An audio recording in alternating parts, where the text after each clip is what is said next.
Soy, the final frontier. I'm Comrade Britain. And I am Living Pewter Pat.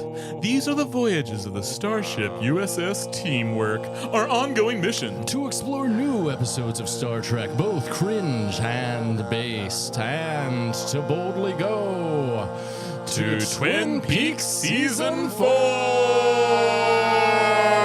Soy Trek the podcast is here. Soy Trek. One half vegan, one half queer. 100% communist, unless we have a less leftist guest. Patrick and Britain, Talking, joking, farting, and shitting all about Star Trek. Like our buttholes, the show is wrecked. Soy Trek the podcast is here. So listen to Soy Trek right in your ears. Hey. Oh yeah! Oh baby, yeah!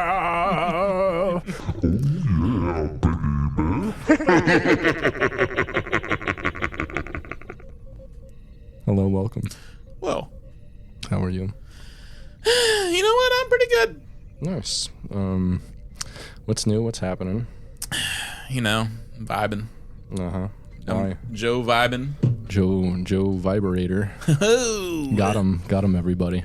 Good old Joe Vibrator. Yeah, what kind of vibrator do you think Joe Biden would be if he was a vibrator? Probably like one that has like, it's like a novelty one that almost like It doesn't really work. doesn't really work. It probably has like an ice cream cone It's as an Obama 2016 vibrator. It also has like, you know, kind of like a little ice cream cone stimulator for like okay, yeah, I could see an ice cream cone one. Yeah. That makes a lot of sense to me, actually.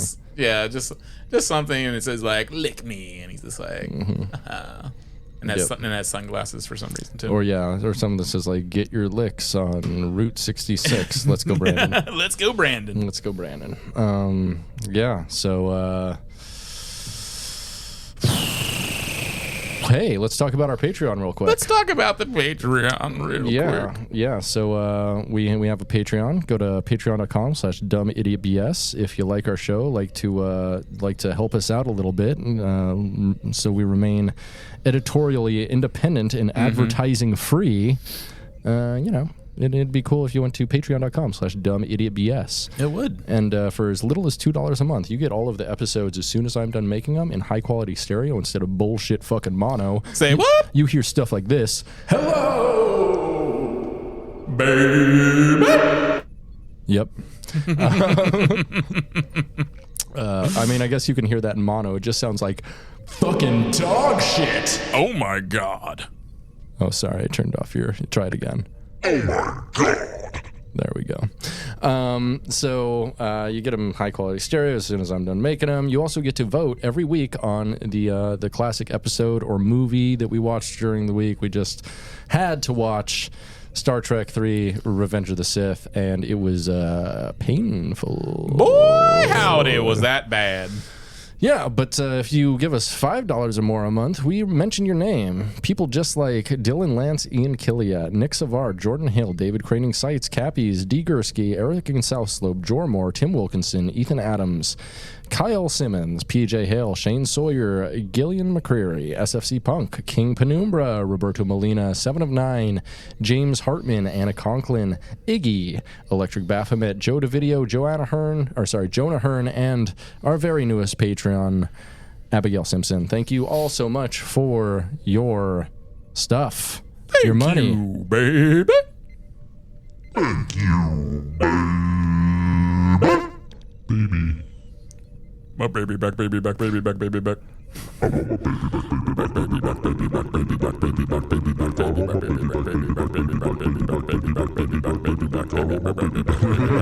Okay, let's.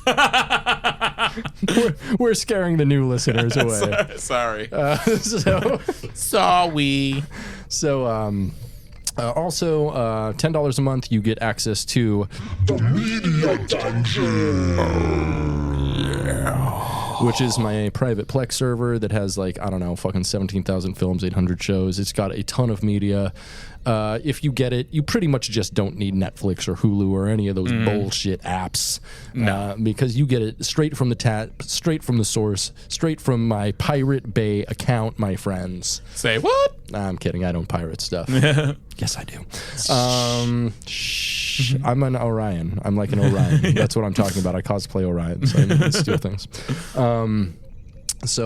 Yeah, and then for $20 a month, you get merch every single month, which actually reminds me I need to send out a couple of those. But I've already sent out like 5-6 packages. And all really cool merch. One I was really excited about is I made a one-of-one shirt that just had batleths all over the shirt. It's a black shirt, has batleths all over the shirt. On one sleeve, it has a Klingon insignia. On the other sleeve, it has the House of Martok insignia. And it's sick as fuck. I made it. I'm like, fuck, I should have made this for myself. But it's one of one, so I can't make one for myself. Oh yeah, it's I'd be a liar. It's a one of a kind. Yep. So if you want cool one of a kind merchandise, check out patreon.com/dumbidiotbs. Or any of those other tiers. I don't care. Just go check it out. Help support us. That'd be really cool of you. We appreciate you. Thank you so much. So, Yeah. what did we get into this week, Patrick? We got into Lower Decks Season 4, Episode 3. I don't remember the name of the episode. The Cradle of Vexilon. The Cradle of Vexilon. So this one was released on September 14th, 2023. I was in Rhode Island at the time. I'm sorry. Sometimes we gotta take vacations, people. Vacation, all I ever wanted. Vacation, got to get away. So this one was written by Ben Waller and directed by Brandon Williams. Sorry, I don't have the credits. I don't really care. Suck my ass. Yeah, absolutely. So immediate opening credits, no cold open. I think this might be the first episode of the series with no cold open, which I found kind of interesting. I noticed that. It started just directly to the theme song. Yeah, interesting. So Yeah.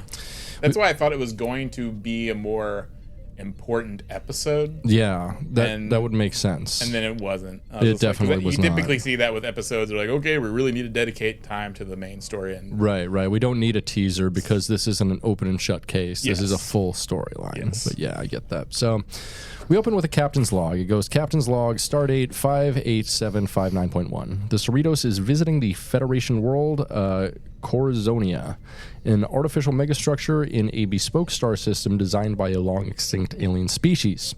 The ring has been home to the Corazonians, who enjoy perfect climate and surface conditions thanks to Vexilon, the environmental computer installed by the ring's original designers. Fortunately, Vexilon is a benevolent ally with no interest in world domination. The Corazonians share a deep bond with their caretaker.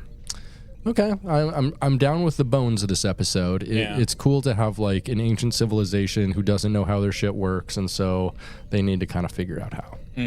So, Freeman and Ransom down on the planet are told that Vexilon, although operational, is getting old and starting to malfunction, resulting in numerous natural disasters. Wait, and so they're not a work-capable species? I think they are. I'm not sure. Because it seemed like they were just being cared for by the... Yeah, I mean, even if they're not, they used to be, and so they've been like grandfathered in, I think. Okay. Because they're a megastructure, an artificial megastructure in a star system. So like they're on a weird techno planet. So I'm sure they've encountered at least some people. Yeah, and then like, and if they don't know like how travel works, like the computer does, I guess. Yeah, true. Yeah. Okay. Yeah. So Freeman and Ransom go to visit Vexilon, and although seemingly benevolent, the Vexilon is bad at its job and needs a lot of maintenance, and it keeps on fucking up at everything it does. And as someone who has been bad at their job before, I feel that pretty deeply. I'm bad at my job every day. Hell yeah, I'm just kidding. I'm great at my job. I'm really good. Damn. I was just entrapping you. I'm sending clipping that one and sending it to your boss.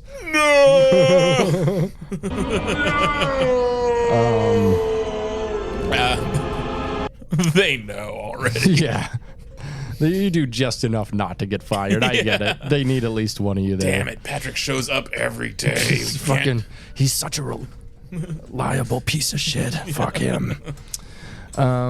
So Freeman begins working on Vexilon and tells them they've delegated fixing the power relay, a task that has been given to none other than the newly promoted Bradward Boimler. Mm-hmm. Over the Boimler, he's nervous about doing the mission. Talin questions his confidence and suitability for the mission, and he begins to second-guess himself, since he basically has to disarm a building-sized bomb. Oh, yeah. Yeah, which is kind of what it's like when you take a poop. It is, sometimes. Yeah.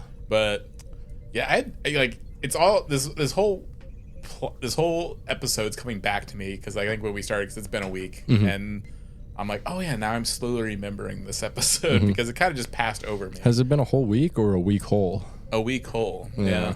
Well, you know, a whole week makes a week whole. I didn't know that. That's good information, though. Thank you. A whole week of what? You know. I don't. I don't think I want to.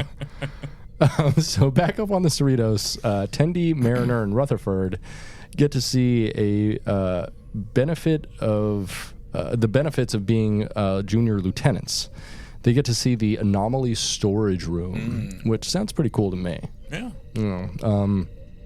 In it is a zany Betazoid gift box. As previously played by Armin Shimmerman. Yeah, right. And it was fine back then, but it goes like extra zany here. It does. It goes like beyond Pee-wee's Playhouse levels of zany. That would have been some fun references if they had referenced Pee-wee's Playhouse in some way. Yeah, I mean, because it kind of looks like Zombie, right? It does look like Zombie. A little Zombie-ish. Yeah, or you know, hey Couchy, you know, type stuff. Yeah, it's like, needed a talking chair or something.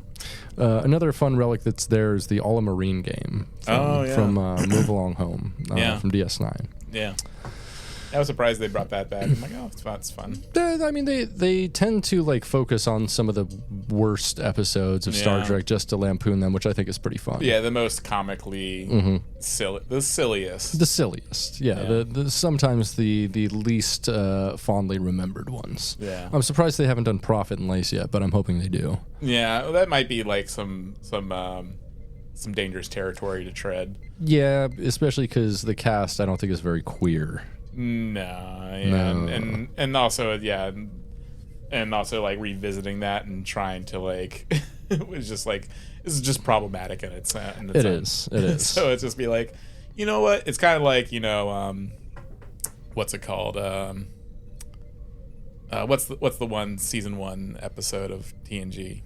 Which one? The Naked Now? No, the racist one. Heritage. No. I know which one you're talking about. Yeah. Code of Honor. Code of Honor. Yeah, it's like Code of Honor. Like you'll never see them lampoon Code of Honor. Probably like that just seems like territory that's just like, you know, that it was a bad idea at the time. It'd be a bad idea now. Yeah, and it's not like finally remembered as being silly or camp. It's just remembered as being just like vaguely racist. Vaguely racist, and also like, you know, the same with Prophet and Lace is just like transphobic. Yeah, vaguely. And so it's just like, you know what, those will be left free of parody and just forgotten entirely, which is totally fine. So, Tendi, Mariner, and Rutherford are called into a room and given a tedious task by Dirk, a command lieutenant, and the gang thinks it could be hazing or maybe just an annoying job. They're given the task of like counting out all of these chips, basically, and seeing which one's bad in a giant room full of chips. So back with Freeman and Ransom, they figure out that Vexilon needs their operating system updated, which... I feel like they're like trying too hard to apply like modern metrics to because like I mean it's an ancient system. Who would have updated or recoded the operating system? and not updated it directly. It is. I feel like the Vexilon is a singular machine for a singular structure, right? Yeah. And so why would someone create an operating system without it being like a direct update? It doesn't really make They just sense. wanted those jokes of it going into safety mode and all that stuff. Right. And I feel like this was just like written by like someone who just kind of understands tech a little bit and wanted to make some jokes about it. This episode was written by a guy who works for the Geek Squad. Yeah. I'm going to put it out there. Yeah. Or maybe he's in the Genius Bar. Yeah, and the Genius Bar, yes. Yeah. But I don't think it was written by no genius. So No. we're probably going to go for a Geek Squad here. Downgrade. So the operating system needs to be updated, but it makes Vexilon turn off and the clouds begin to fall. And they're like now like solid clouds of ice, and they're like destroying things, which was a pretty fun idea. Yeah. But whatever. So back with Boimler, he's trying to make his mission work out, but the newly deadly weather is making it very difficult. He gives a demonstration to his team of how to remove the bombs, but he ends up doing it entirely himself as his team watches. Yeah.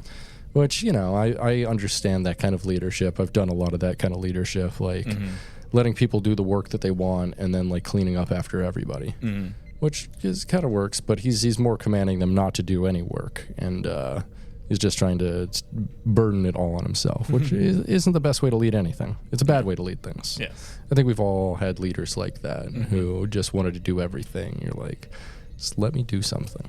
Delegate something, please. Yeah. This is how Boimler learns to delegate. We all have a time to learn how to delegate, or we just never go into leadership at all. Yeah. So, back with Tendi, Mariner, and Rutherford, none of the isolinear chips in their tedious task have fixed the problem, and the Dirk comes in and points out that they're only halfway done, revealing another full room of chips. The Marmot Lancelot jumps on Rutherford and scares him. So, back with Freeman, she calls Billups on to work on Vexilon, but it doesn't work, and it does a hard reset and goes rogue, releasing disastrous weather. And so it's like, on SimCity, when you just put it on like free mode and you just start fucking doing all the disasters just to see what the fuck happens. It's kind of like that. Yeah. Yeah.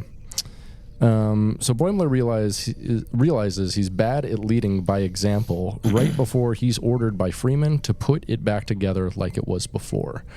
And finally, suddenly a volcano appears and erupts, just like Mustafar in Star Trek 3, Revenge of the Sith. A bad movie that our patrons made us watch. You said Star Trek. Fuck! See, I set my mind last time to only say Star Wars, and then I set it to only say Star Trek this time. So now when I'm talking about Star Wars, I'm only going to say Star Trek. I was wondering if I was ever going to do that during sex? Yeah, probably. Well, during our Star Wars review, I was like, am I going to say Star Trek by mistake? like calling your teacher mom. Yeah. But or calling your lover mom. calling your that's happened way too many times before. But but yeah, I was like, I'm surprised. And also, we didn't reference Star Trek too much during that review either. No, we didn't. Good for us. But Good now we're referencing that review in this review, Yeah. so we're fucking it all up now. Fucking it all up. So, Rutherford thinks that they should ask Dirk to stop hazing them. But instead, they try to trap him in an anomaly game, the All-Marine game, before running into Dirk, who tells them he got trapped in the game they set up to trap him for a month, and he can't go in the anomaly room without being triggered, which is cool. Yeah. I would love to get trapped in a game for a month at work. I know. That would fucking rock, man. And then and everyone understands like, oh yeah, you got caught in that awful game. Right, you have unlimited cachet at work past that point. Like if something tragic happens to you at work and you decide to stay at that workplace, you can do whatever the fuck you want. Oh yeah, absolutely. Straight up, like if you get sexually harassed by the boss and like you get him transferred away from the store or something, but he's still hired within the company and you're still at that store, you can do whatever the fuck you want in that store. Oh, you actually can go sexually harass someone now. It's tradesies. Now I'm the sexual harasser. Look at me. I'm the sexual harasser now.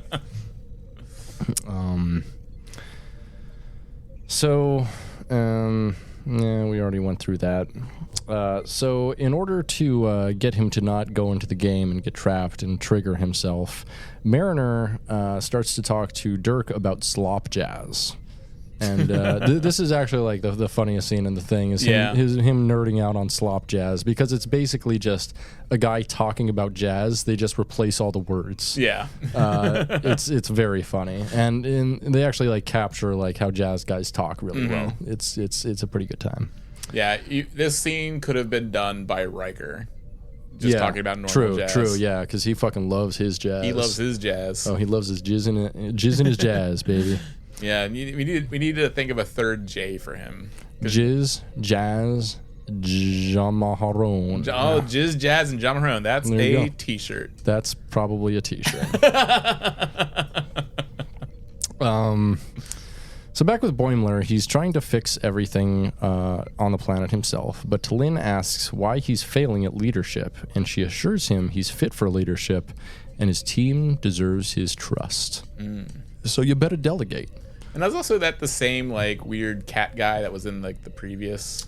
It might have been. Yeah. And here's where I want to talk about something I find really weird. I don't remember the name of it, but there is another Star Trek podcast that only discusses leadership through the lens of Star Trek, and they're like it's like a weekly podcast.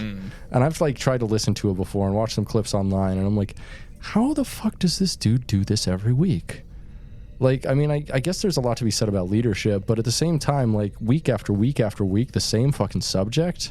Does he read a lot of those books, like Who Moved My Cheese type things? I think so. Rich Dad, Poor Dad. Rich Dad, Poor Dad. How to win friends and influence people, like, all that type of shit. Yeah, so he probably has, like, a bunch of, like, books that he's read that he can easily relate to Star Trek leadership and how those examples have been appeared. And you know what's, oh man, the worst thing ever is like leadership styles and how they're like, oh, you're this leadership style because you do this and this and this. And I'm like, you know, you can be like just a good leadership style and just do what you say you're going to do and do the best to do what you're asked. Yeah. Like, it's really not that hard, but like, they're like, oh yeah, well, this type of leader is distant but demanding. I'm like, that guy sounds like a fucking dick. That doesn't sound like a good leader at all.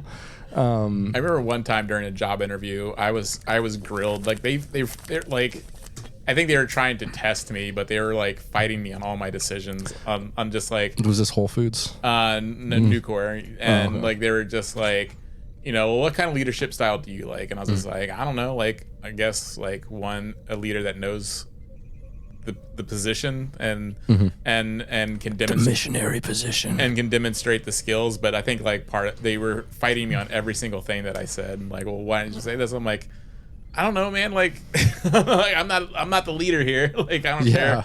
Like and you weren't going for a leadership position or anything? No.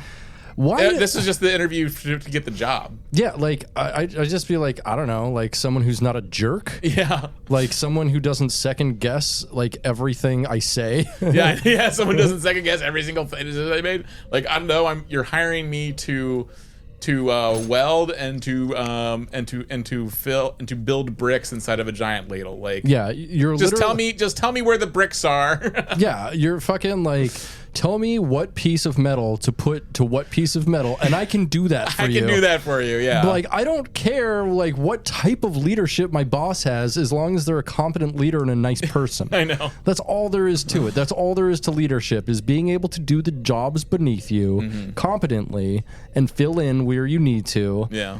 And like organize things well. Like it's all organization. I think the most like correct answer I could have given was like, give clear communication or something. There you go. And then like the more they talked, you'd be like, yeah, I asked for clear communication. Yeah, I know. I don't. Have you been listening? You should be like, I like a good listener who clearly communicates. Yeah. I know. It was such a weird thing interview question to drag out for so long. I was just like, man, I don't know, dude. Maybe they have like a fucking like a time limit. They need to like do the interview for 80 minutes in order for it to like for them to hire you. So they're like fucking ask him again what kind of leadership he likes. Ask him in a different way. It was a very annoying interview, and then they're like, "Oh, you got the job." I'm like, "Did I? Okay, cool." It seemed like you guys really hated me in that interview for some reason, but You're like the only applicant. And they needed someone. Yeah. Like at first they're like, "Have you murdered anyone on the job?" Yeah. Nope. And then they could just check the box has job, and then well, we have 95 more questions for you. And they're just like, "Do you have a pulse?" Yes. Okay. Do you know what metal is? Not the music. Not the music. Not the genre. Yeah. Yeah. They're just like, God, we only have one applicant, and we gotta stretch this out till lunch. Yeah. Lunch is not for another 2 hours. Yeah. No, I've never been there. No, as someone who like managed like grocery store operations for a long time, never had that problem. Never had too much time to do stuff. yeah. I was always racing against the clock, and the thing too is like, I always came in like under budget. I always like ran a real tight ship, and just at the same time, I was the only team that was under budget, but at the same time I was the highest paid team in the entire company, because I just found all of the best, most senior people in the company who were incredibly reliable and knew how to do their fucking jobs, even if it wasn't the fastest people, and I would hire them like on fucking site, and I'd poach, and I didn't give a fuck. And but I built like the best team, and the best team operates itself. Yeah. That's the key. That's the key to shit. Yeah, most hands-off leader is the best leader. Straight up, I was laissez-faire, and the way I led too is like, yeah, I just schedule everything and organize everything very well, and then go and do the exact same job that all of my workers were doing, and show that like, yeah, I'm not above your work. I'm just the person who organizes it. Yeah, that's literally it. And I was paid the same as my most senior staff member, which I think is fair. Oh yeah. Yeah. I mean, that makes the most amount of sense. It's basically what I was saying in that interview, but they were just like, I think they were just wanted to see where my stress level was. How can you assist us in the upward transfer of wealth? Yeah. Will you take a lower wage or less hours? Would you work for free? How would you like to be exploited by us in the heat factory? In the torture factory. The torture dungeon. In the old spaghetti factory. The old spaghetti factory. We have nothing but old spaghetti for you to eat. And breadsticks. They're Very old. And growing old.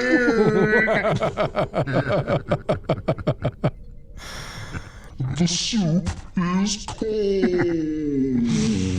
Because it's the old spaghetti factory. I just love that name for that restaurant. It's so gross. It is. It's like, yeah. We have this fucking dilapidated building, and we just have stale spaghetti in here. Yeah. Come on in and have dinner. The name brings up two mental images. One, all the food is expired and old, and two, it's in an old dilapidated factory that's probably like the one that Edward Scissorhands lived in. It's just like, so you just imagine a bunch of moldy spaghetti on some Tim Burton ass fucking conveyor belt or something. Edward Spaghetti Hands. Edward Spaghetti Hands. He just lives in the old spaghetti factory and has moldy spaghetti hands. Yeah, I wish that's what Edward Penis Hands was like. It's just him sticking some old wet spaghetti in a pussy, trying to put it in, and it's just like folding and falling onto the floor, giving people yeast infections. Semolina poisoning. Semolina poisoning, yeah.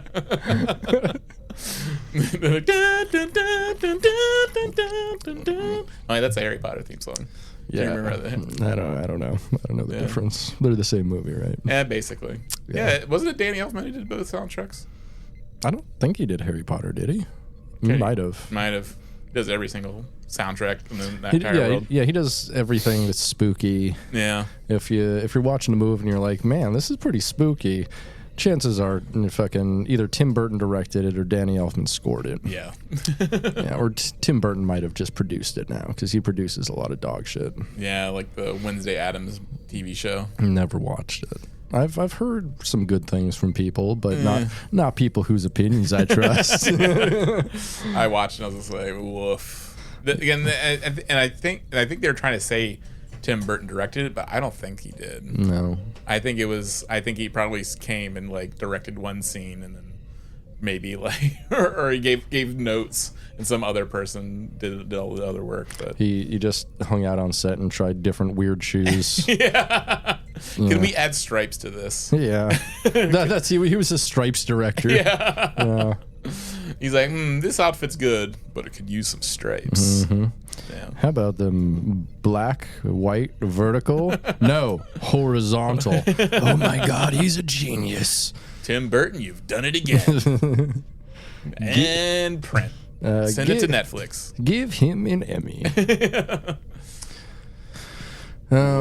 Yeah, so back with Tendi, she's in the isolinear chip room doing it fast and doing it right. Doing it right. Doing it all night long. Oh, yeah. Chipping away at the isolinear chips. Chipping away. I mean, there's got to be some porn on one of these, right? Yeah. Maybe some CP. Yeah. I mean, Dirk seemed like he a dirty boy. Yeah. Dirk has a dirty Dirk, if you know what I mean. dirty Dirk, and he lets it work. And like they're so slow at updating like the cast list on Internet Movie Database for these. Because I'm pretty sure there's lots of like guest stars, but it never lists them. Yeah, that's true. And but they could all be Fred Tatasciore too. They could all be he does Fred Tatasciore. A lot of voices. Yeah, it's true. Like, but I just want to know who does the voices. Yeah, I feel you. I don't really care personally. Like past the main cast, I'm like, yeah, it's voice actors, you know. Mm-hmm. It's just like George Clooney playing the fucking dog or pig or whatever on South Park. Who cares? Yeah, you know, it's something that happened. It is. It is a historical record. Or was it the blonde Bond guy? Daniel Craig. Daniel Craig was in The Force Awakens, just as a stormtrooper. Oh, was he? Yeah, he was like one of the stormtroopers that went into the room when Adam Driver was fucking up with it. Losing his cool. Did they give him that role because they like put a James Bond scene in The Last Jedi? Did they?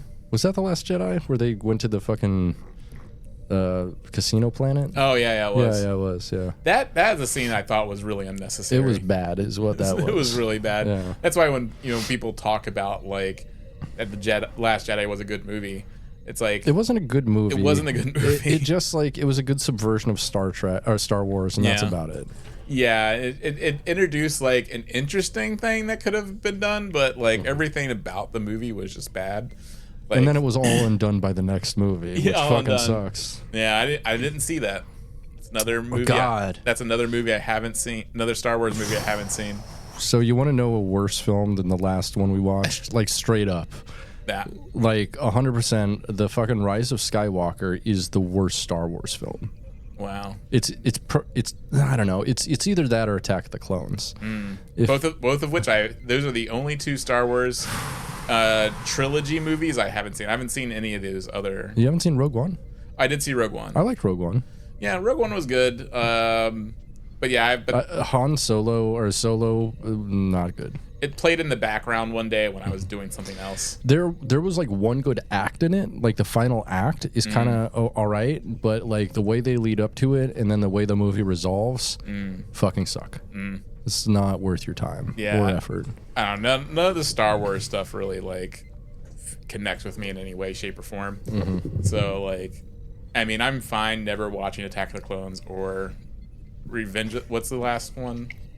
Rise of Skywalker. Yeah, Rise of Skywalker. Like, I'm fine not watching those, but I know saying that, our Patreons are going to punish me. Fuck you. Fuck you. Pat, you're gonna watch all the Star Wars movies. Yeah, that's our Patreon. Thank you. We're gonna lose a lot of them this week. Nah, we love you guys. We do. Even though you hate us. Yeah, even though you like to watch us suffer. So, Mariner is still listening to Dirk's jazz lecture, which is very funny, and Rutherford gets caught in the Marine game. Yeah.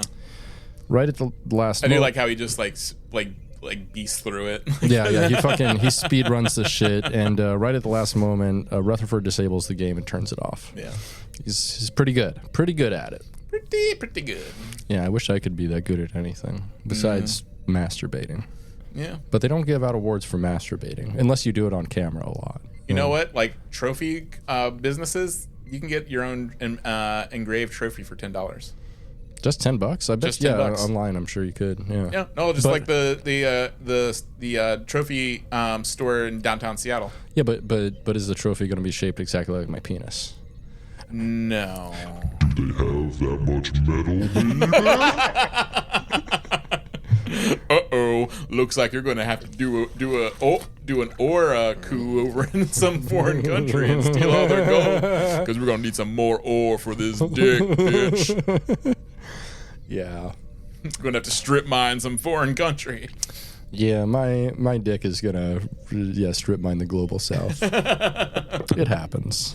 Yeah. Sometimes they're gonna put some lithium in there just for fun. Yeah, my dick is battery powered after all. Yeah, so. Just put some lithium. The lithium won't even be refined. It'll just be like raw lithium. Just implants. Some plutonium is gonna be in there. Just to make it a little bit heavier, give some weight to it, just because, put whatever in there. Yeah. Yeah. Just fill it up. Yeah. Hey, it's like going to a gas station in Oregon or New Jersey. Hey, fill her up. Mm-hmm. Yeah. I forgot about that. I think they changed the law, probably in both places, maybe in just one of them. But, yeah. That was a weird thing. That was. And the weird thing, too, is, like, the idea was, like, it was supposed to help, like, people who recently got out of jail get jobs. And I'm like, yeah, that sounds like a good idea. Like, put people who do property crimes right next to people... Give them the public trust and put them right next to people's cars. Yeah. That sounds good. Yeah, I did. It was funny when, like, I think the first time I ever went to Oregon, like I got out of the car to pump, and they're just like, no, I got it. I'm like, who are you? I don't even really understand, like, how you have to have someone else pump your gas for you. Yeah, I'd be if I were one of them, I'd be like, how they have bathroom attendants who like give you a little cologne and stuff? Ooh. Well, I'm like that, except nothing like that. I'm gonna pump your gas for you. Yeah. I just have the same job title. Yeah. Being a bathroom attendant would be a sick gig, I think. Yeah, probably. Did I ever tell you about the strip club bathroom attendant I encountered in Pennsylvania? No, that has to be a weird job. I guess you're just probably there to keep people from jacking off or whatever. Yeah, and it was like biker night there, and so I could understand why you need someone to make sure people aren't like having sex in the bathroom stall or anything like that. Yeah. I had a friend who worked. She was a bouncer at a gay club in DC, and she was just like, all I do is just sit in the bathroom, keep people from having sex. No, in the bathroom. That's why you go to like any of the gay bars downtown here in Seattle, and they all have a sign that explicitly states only one person in the bathroom at a time. Yeah, yeah. And like if two people go in, like they get the biggest guy behind the bar, and he knocks on that fucking door. Yeah, yeah. She was just like, I just break up sex all the time, keep people in. I was just like, yeah, it must be fun. This is must be fucking nice. Be the sex narc. Yeah, there's worse jobs to have, and it's like it's something they probably shouldn't be doing, and it's sordid and gross and disgusting. But that's also what makes it super hot, baby. Yeah. I've had sex in public bathrooms, and it's super hot. Yeah. I need a moment. I mean, we worked with a guy who would have sex with himself in our work bathrooms. Who is that? Brian. Oh, would he jerk off in the bathroom? Yeah, all the time. That makes sense. He was a horny little troll. Yeah, he was the horniest gremlin troll. man. Yeah. I once went to Eastern Orthodox Church with him. Why? He invited me and my girlfriend to go to like a Greek heritage festival, but to go to church with him first. And so we went to church with him, and we also went with Jonas. Oh, I remember Yoni? Yeah, poor Jonas. Yeah, I know. He was really. I loved Jonas. Jonas was too kind to Brian. Jonas was just like the nicest person on earth. Yeah, like I loved Jonas. Very good. Yeah, he very rocks. Good guy. Yeah.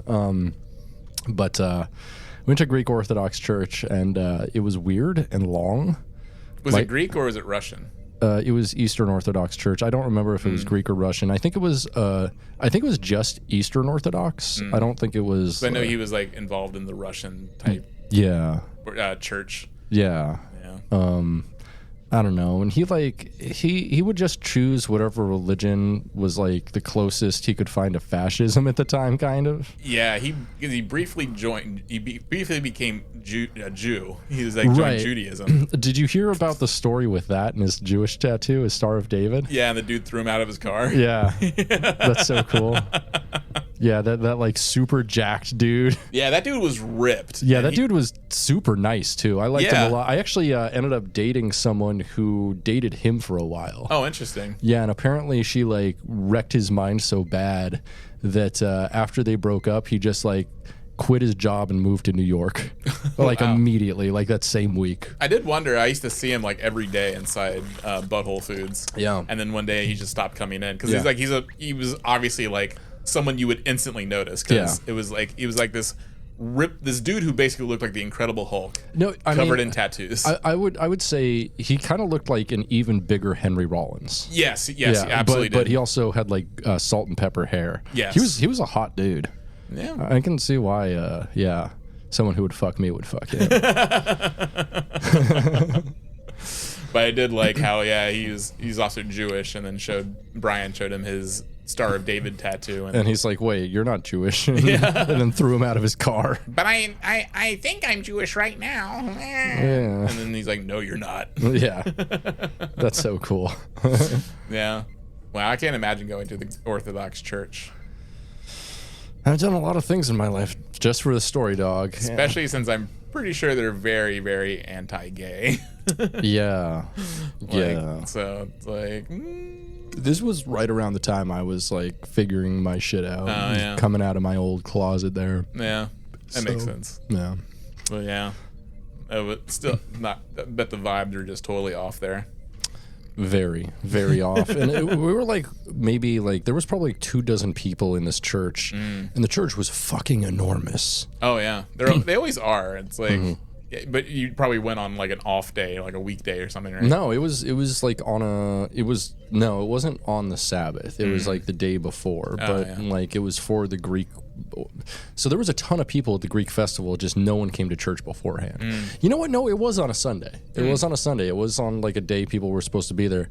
I think we just came to the second service. There was like a fucking 7 a.m. service and then like a 9:30 service. Jesus. Of course I go to the 9:30 service because what kind of fucking psychopath wakes up at like, 6 a.m. to go to church on a Sunday? On their day off. My parents made me used to do that when I was a kid. I asked you what kind of psychopath, and it's your parents. It's my parents. It's your parents. So thanks for answering the question. I love that because we would have to wake up at the butt crack of dawn and go to mass, and it was like the worst shit in the world. Yeah. Did you ever do confession?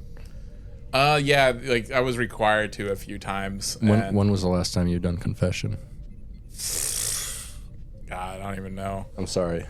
When was your last confession, my child? My child. Yeah.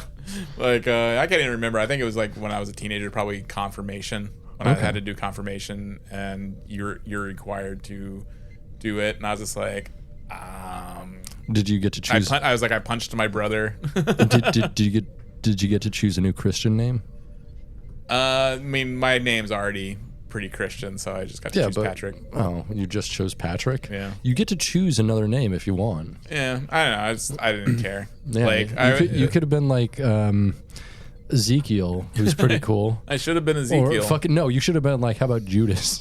Yeah, I'm Judas, baby. Call me Judas 30-piece. 30-piece Judas.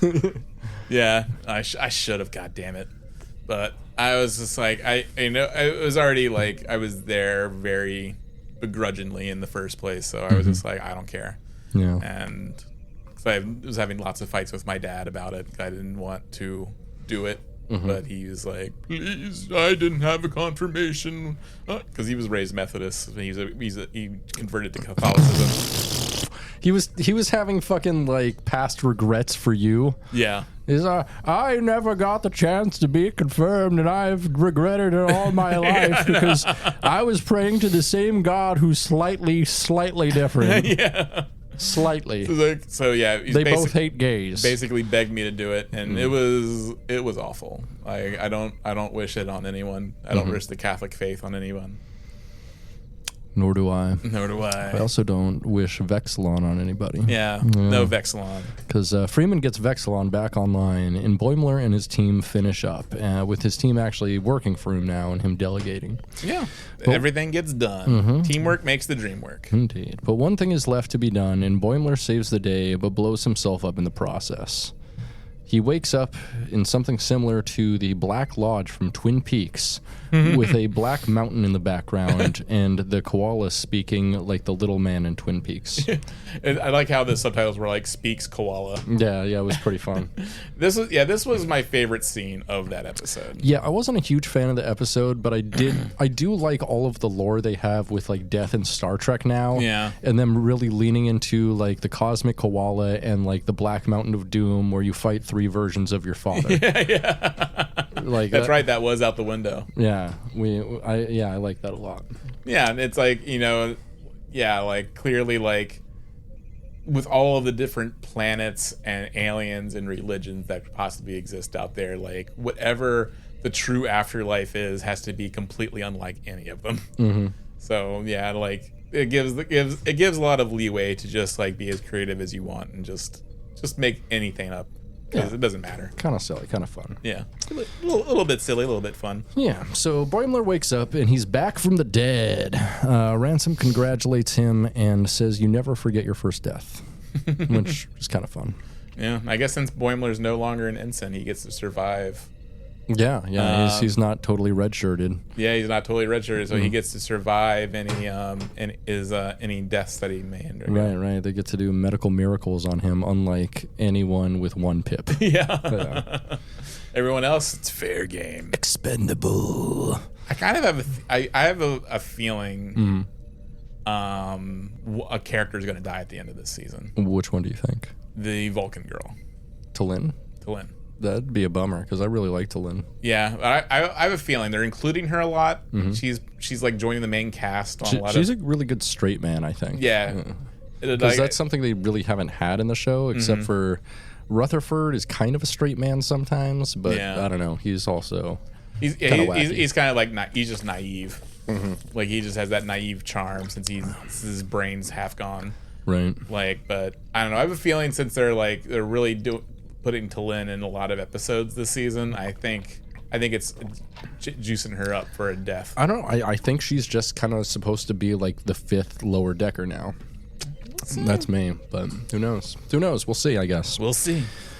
We are getting lots of people dying. Yep. We are. So in the bar, Rutherford, Mariner, Tendi, and T'Lyn are thankful Dirk didn't get caught in their trap. And it turns out Dirk was just hazing them all along as he talks to Ransom at another table, and they laugh together. He also admits that he released Lancelot to go attack Rutherford. Him and Ransom laugh. End of episode. Excellent.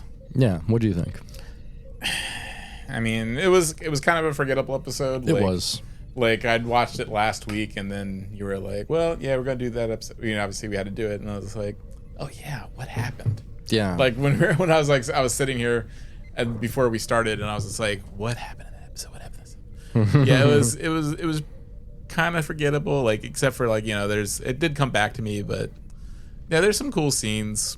It's an okay episode, I think. It didn't have a lot of like the Rick and Morty stuff the previous 2 episodes of the season did, because it kind of felt like the season was delving more back into Rick and Morty territory. A little bit, yeah. This one unfortunately felt very Rick and Morty to me. It's Trek and Morty. Trek and Morty. And that's not my favorite thing. It was like a lot of hijinks. I mean, there was some homages to Star Trek and a lot of like references to it, but it was just the references to Star Trek. They didn't really do a whole lot with it, or like build on the lore, or explain anything, or lampoon anything super well. No.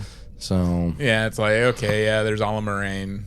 All right. Yeah. Well, I guess you have to complete all Marine. Great, you do it. And then like the Betazoid box thing was like, I don't know, it was wacky and corny when they first did it. They didn't need to do it again. No. That would have been fun if they did have Armin Shimmerman. Yeah, that would have worked better, but it was just like zany. Yeah, I feel if you're going to include it would have been kind of subversive to just have him in the entire episode.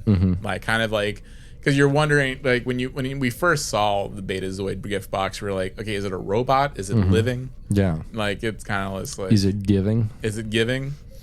Yeah. Is it the giving box? Yeah. And so. Yeah, it's just something with that, you know. I mean, we did, I guess, kind of saw that it is kind of has its own sentience in a way. It's like, you know, it zapped at the end, and it's just like, oh, what was I doing? No. Would you stick your dick in the Betazoid box? Your dick in the box? Yeah. I don't think so. Why not? I just don't. Like, you don't know what its intentions are. And also, it doesn't give consent. Yeah, but it could. It's kind of got a personality, it seems. It does. I don't know. I just but feel can you really have agency if you're a box? Yeah, that's the thing. It seems like it has a brain. It seems like it has agency, but...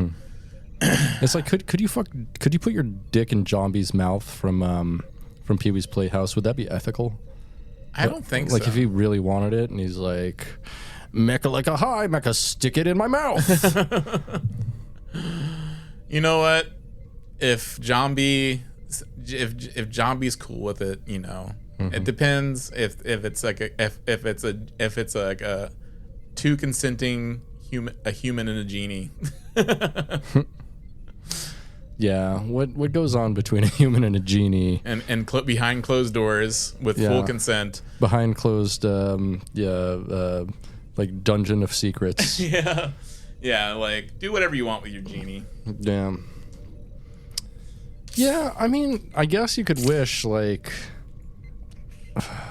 I don't know. Can you wish for consent from a genie, and if it's then given, is that actual consent? I think they cover that in Aladdin. The new one? No, the cartoon.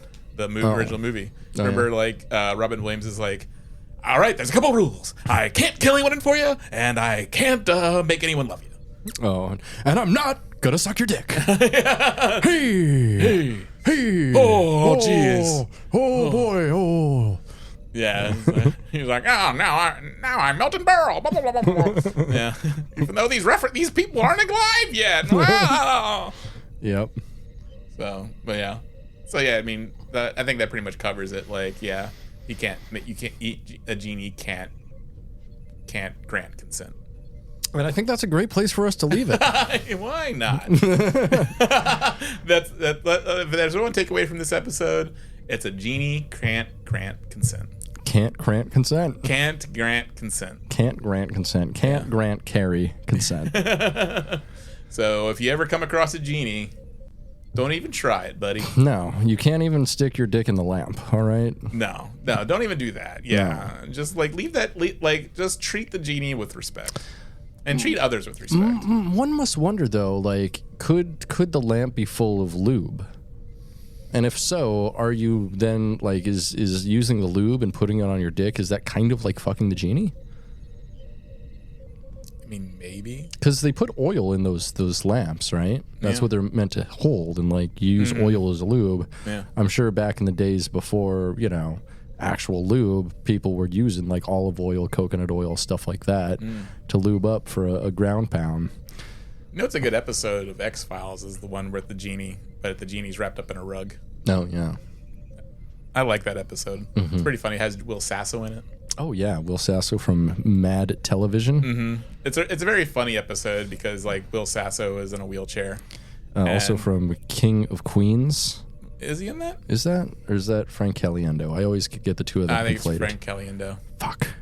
Fuck. I think it's Will Sasso. Maybe. I don't remember watching King of Queens. Though. Yeah. No.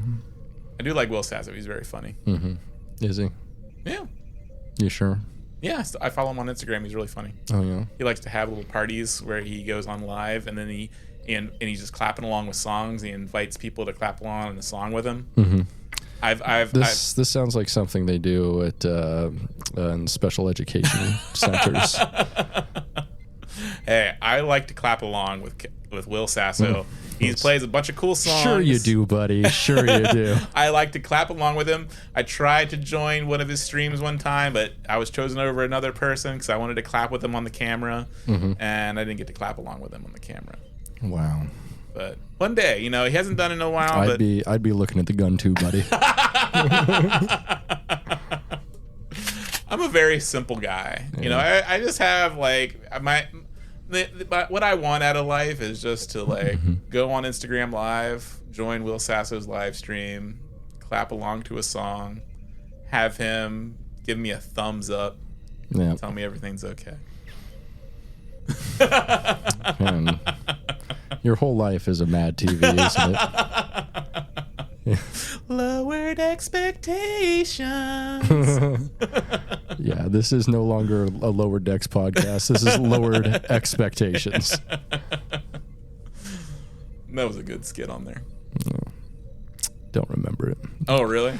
I have all of MTV on my server, but I refuse to watch that shit. What? It's not good. It's so fucking funny. It's deeply problematic in so many places. What about Artie Lang's That's My White Mama? Dude, Artie Lang is so deeply problematic. His nose is flat now. Oh, yeah, because he's fucking destroyed his septum snorting so much cocaine. Artie Lang, how the mighty have fallen. How the mighty were never on top of anything. They were always just pieces of shit. You didn't like Dirty Work? Yeah, I love Dirty Work. Or like from Mad TV, Kenny Rogers' Jackass. I'm Kenny Rogers, this is Jackass. I don't remember that at all. Oh man. I'm telling you. My brother still quotes that to this day. Like he'll just be like, Kenny Rogers' Jackass. I watched a lot of MTV. The only stuff I remember is the most problemakind shit. Like he looking like a man. Yeah, Mrs. Swan. He looking like a man. Yeah, Miss Swan, that they did in kind of like the darker stuff is just when they did their characters. Like forever, like Stuart, Miss Swan. Stuart sucks so much. I fucking hate that character. And he's on like every episode. Yeah. They have a Stuart sketch in every episode, and they're never funny. No, they're not. It's just Man Baby the sketch, and it's like, okay, I get it. Why is putting him in a different situation funnier? It's not. It's a good question. And they didn't. And I wonder what happened to that actor because they didn't bring him back for the Clone High reboot because he was Gandhi in the Clone High and since Gandhi was too problematic to have on there, they didn't include him in the reboot. More like Attack of the Clone High. Ooh, I wish. Yeah. I like the original run of Clone High. I didn't. That was pretty good. Yeah, the reboot. I'm like, it's fine. Yeah, I didn't watch it. Didn't spend the time. Yeah. So I guess that's a good place for us to leave it. Yeah. At Clone High. At Clone High. So what do we learn here? You don't stick your dick in a genie. No, leave genies alone. You can't wish for consent. No. Attack of the Clone High. Attack of the Clone High. Yeah, that's all I got. Yeah, watch Mad TV. Don't. It's on my server. Don't. I'm gonna watch it when I get home. Don't. Don't. That's where Key and Peele met. Yeah, I know. That doesn't matter. I met you at Whole Foods. I'm never going back. That's true. I'm never stepping foot in a Whole Foods again. I mean, unless I'm stealing something or returning something to Amazon. I don't go into Whole Foods. Oh, that's true. I did have to go into a Whole Foods to pick up a package. Yeah. To pick up my laptop. I had to go in there to pick up a package. I went into the bathroom and picked up my dick. What's up? Got him. Found some twink in the whole body section. Hell yeah, that whole booty section. Ooh, is this the whole body section or the whole booty section? The booty hole section. Booty hole. Ooh, they got that booty hole. Yep. That's where we're leaving it. Yeah. Yeah. Thanks for hanging with us, Soyagers. Be well, travel safe, and probably skip this episode. It's fine. Yeah. It's fine. Yeah, it's fine. It's fine. You won't lose anything. No. All right, y'all. Thanks for checking with us, soy boys, girls, and the Willy Beans. And Dong and Shaka.